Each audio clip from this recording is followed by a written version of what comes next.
motivator kepada para hudam untuk dapat mempertahankan diri, mempertahankan rumah ibadah, mempertahankan masjid yang kita cintai, orang-orang tua kita, lingkungan-lingkungan kita yang dulu kelompok-kelompok intoleransi itu dengan semena-mena merusak, membakar, bahkan memukuli saudara-saudara kita, orang-orang tua kita, yang kita dengan patuh bahwa kita tidak boleh melawan, kita hanya boleh berdoa, kita hanya boleh melarikan diri, sementara harta benda kita sudah habis, mulai dari rumah, mulai dari masjid, bahkan sampai sekarang pun masih ada anggota kita yang menjadi pengungsi di Lombok.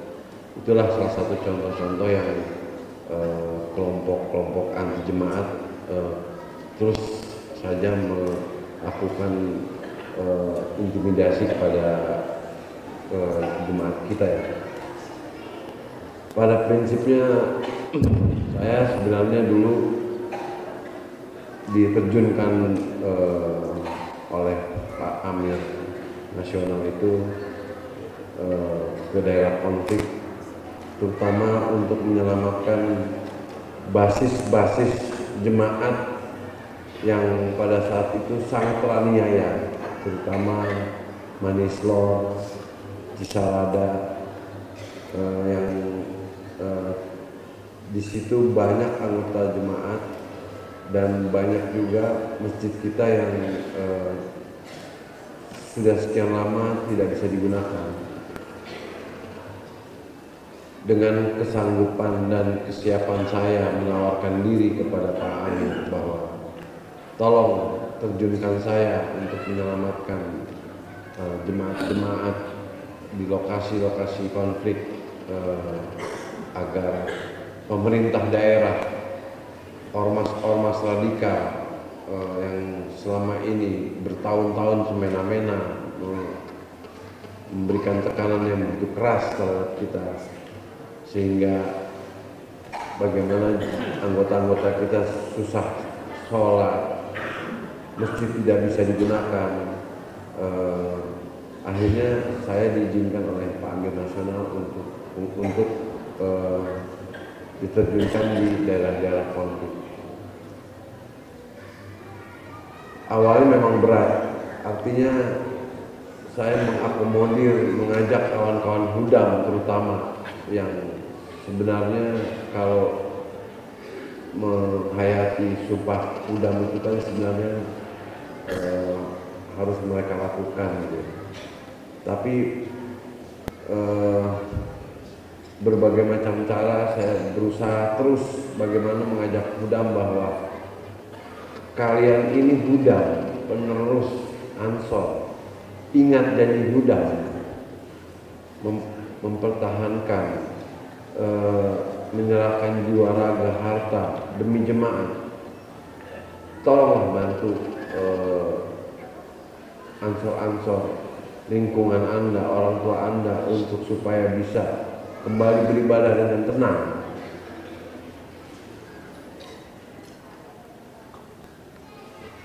Beribadah dengan melakukan jasa lokal dengan tenang, melakukan pengajian dengan tenang. Itu sangat berat sekali, tapi akhirnya timbul rasa keberanian setelah saya bilang bahwa saya ini sudah Ansor. Kalau kalian memang benar-benar mencintai jemaat Allah Ta'ala ini, dan ingat bahwa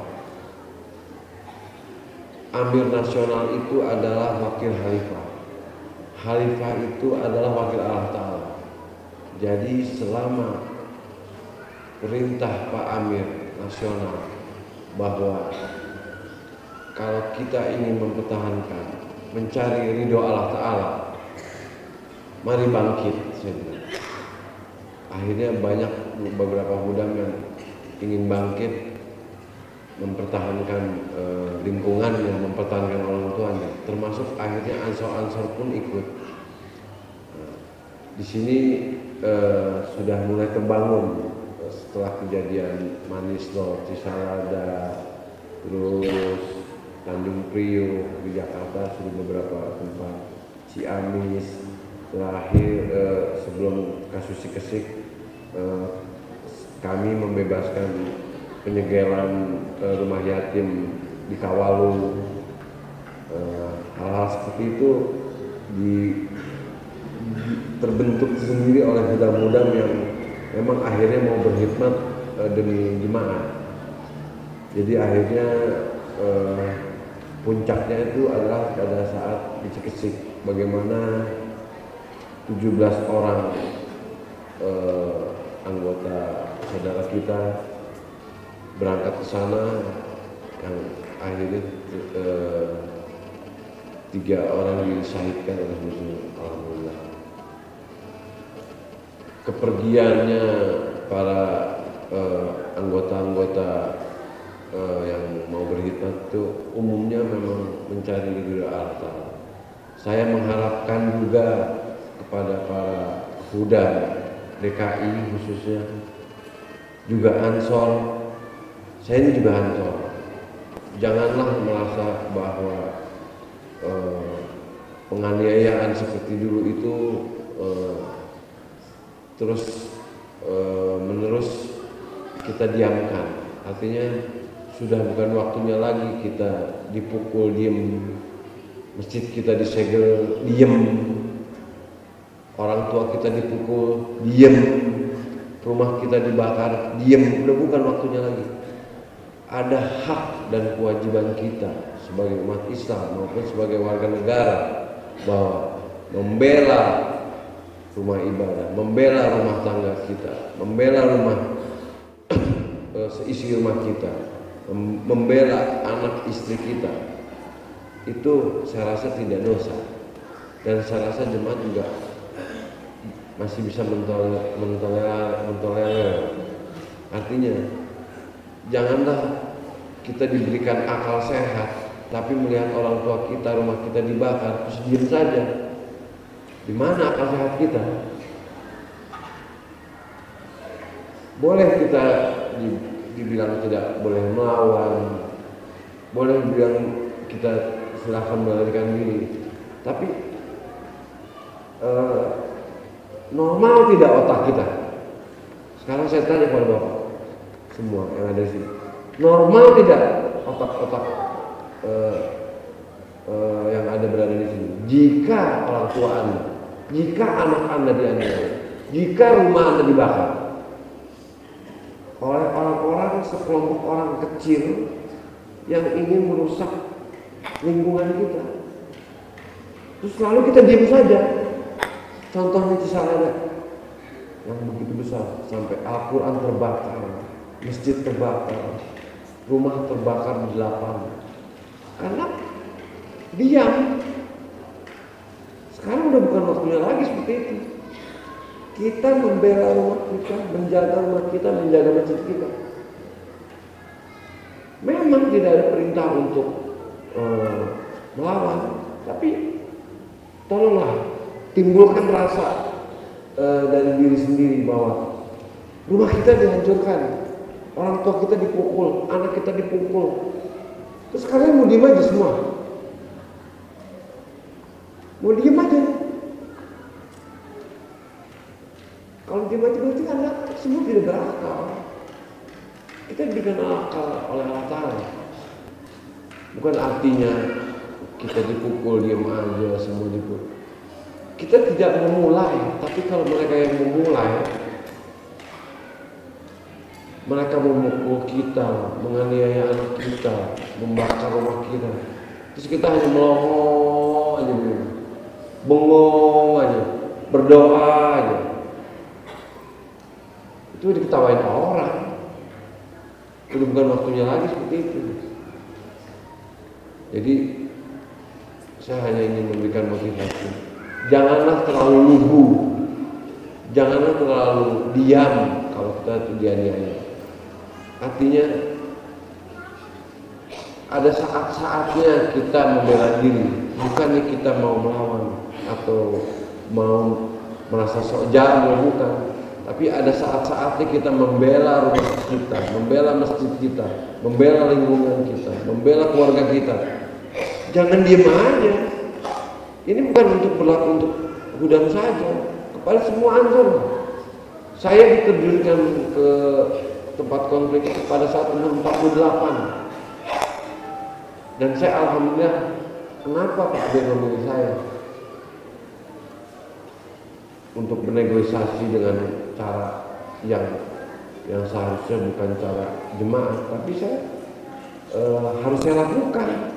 Saya harus berkata kasar dengan Satpol PP, saya harus berkata kasar dengan bupati-bupati, saya harus sampai diusir oleh bupati, saya harus berkata kasar pada wali kota. Demi apa? Demi itaat kepada jemaat, demi kita kepada Pak Amir, bahwa tidak ada penyegelan itu tidak sah.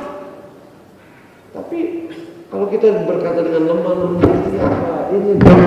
Ini Pak, ya dijejak bahasa Sunda. Ya nggak bisa seperti itu. Jadi tolonglah. Apalagi sekarang kita mau menghadapi pemilu 2014 yang gosipnya, isunya bahwa jemaat ini akan menjadi bulan-bulanan. Sekarang isu akan menjadi bulan-bulanan itu udah mencapai 80%. Kemarin baru terjadi, saya mempertahankan Masjid Jati Bening. Bagaimana 80 Hudam mempertahankan dengan siap mati menghadapi ormas FPI. Karena FPI tahu bahwa kita juga siap mati, akhirnya hanya Pemkot yang datang. Mungkin bapak-bapak semua sudah baca beritanya. Baru kemarin, semalam. Ya, itu yang harus kita lakukan. Bayangkan kalau Masjid Jati Bening itu jatuh ke tangan FPI, disegel seperti di Depok, ruhnya hilang. Sekarang Depok bagaimana hasilnya? Ada yang bisa bebaskan? Saya tanya. Saya tidak menyalahkan pengurus. Tapi kenapa waktu mau disegel diam saja? Sekarang kasihan jemaat Depok. Kemana? Mau kemana? Ruhnya hilang. Mau ngaji, mau rapat, mau kemana, bingung. Mau balik sendiri aja bingung. Kesian kan? Mau seperti itu masjid-masjid kita. Contoh jelas berapa tahun deh. Mau sampai kapan? Kemarin baru saya mempertahankan Masjid Jati Bening.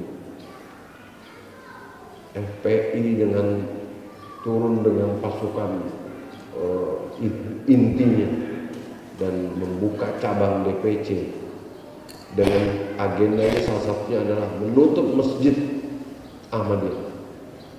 Bayangkan kalau itu jatuh, bayangkan kalau itu disegel. Buat saya tidak ada kata segel, lebih baik bunuh-bunuhan. Artinya saya karena saya berpikir realistis saja lah. Saya celaka di mana aja, saya mati di mana aja. Tapi saya lebih terhormat, saya celaka di dalam masjid, mempertahankan masjid. Buat saya seperti itu. Kita baru tahu kapan Anda tahu kapan celaka? Besok atau nanti Anda celaka ketabrak bajai, sama kan? Ketabrak ojek, sama kan? Tapi lebih terhormat Anda ketimbuk batu ada saat mempertahankan masjid. Pilih mana? Pilih mana nih? Kalau saya lebih baik seneng batu kecil-kecil daripada dibacok di kampung nggak jelas. Saya lebih baik seneng ditimbuk kecil-kecil daripada saya ditimbuk di tengah jalan. Contoh-contoh seperti itu. Jadi sudah bukan zamannya lagi kita tetap mendahulukan akhlak kita bahwa kita seorang jemaah. Tapi pada saat-saat tertentu tunjukkan bahwa harga diri kalian itu juga ada, bahwa kita ini bisa mempertahankan diri. Saya nggak tahu ayatnya, mungkin bisa tanya ke Bu Malik di Al-Quran bagaimana mempertahankan diri itu, ayatnya seperti apa, saya nggak ngerti. Saya ilmu Al-Quran saya tipis, saya hanya bisanya berantem, jadi ya harap maklum aja. Jadi saya hanya bisa berpikir realistis. Saya tidak mau ketabrak bajai, saya tidak mau ketimbuk batu di tengah jalan yang nggak jelas. Saya ingin ketimbuk batu, saya ingin ketusuk pada saat saya mempertahankan masjid, mempertahankan orang tua saya, mempertahankan lingkungan saya, diserang oleh orang-orang yang tidak bertanggung jawab. Jadi bangunlah semangat, bangunlah motivasi saudara-saudara semua di sini. Jangan lihat Huda, jangan lihat Ansor, pokoknya namanya lingkungan kita, rumah tangga kita, masjid kita diganggu. Bangkit, bangkit. Saya jamin Pak Amir tidak marah kalau kalian semua pada melawan. Saya jamin itu. Jadi tidak ada istilah, biarin aja deh rumah saya dibakar, nggak apa-apa. Biarin aja deh orang tua saya udah terkapar. Tega sekali kalian kalau berpikir seperti itu. Jadi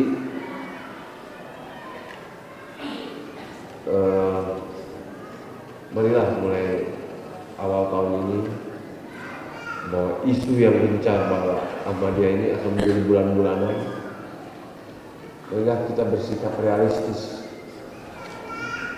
bersikap yang jangan terlalu lugu, jangan terlalu penakut.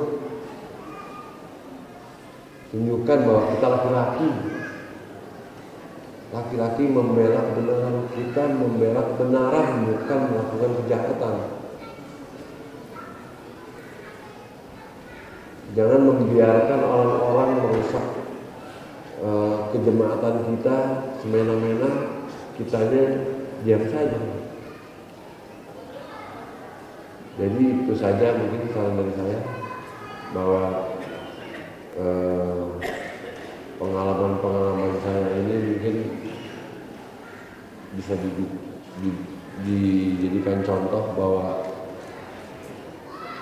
ada saat-saatnya kita marah sama orang. Kalau kata Pak Amir, Allah Ta'ala aja pernah marah kok. Ada saat-saatnya kita menunjukkan akhlak kita yang baik kepada masyarakat. Ada saat-saatnya kita berbuat baik, tapi ada saat-saatnya juga kita bisa marah sama orang yang menganiaya kita. Saya rasa sekian itu saja